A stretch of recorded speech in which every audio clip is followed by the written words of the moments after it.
Buenos días, nos disponemos a salir al barrio de Benimaclet a buscar calles con nombres de mujeres y vamos a ver cuánto tardamos y cuánta distancia recorremos para encontrar 4. La primera calle que encontramos es Soledad Domenech, al lado de mi casa.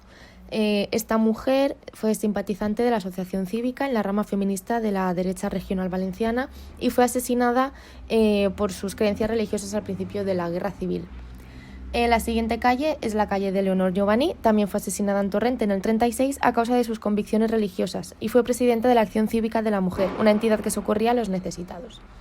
La siguiente calle que encontramos a unos 300 metros de la anterior es la calle Dolores Marqués.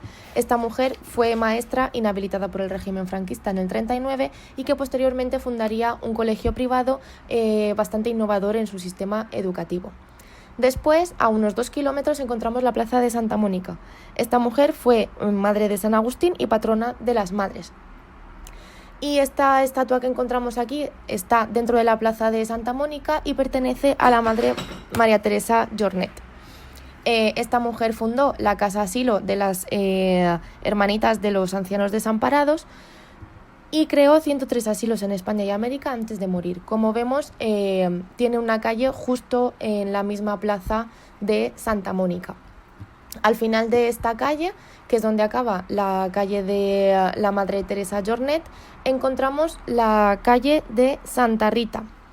Esta calle ya es más grande y esta mujer fue reconocida por sus plegarias, pues se decía que todo lo que pedía con fe y oraciones se cumplía. De aquí viene la frase de Santa Rita, Rita, lo que se da no se quita.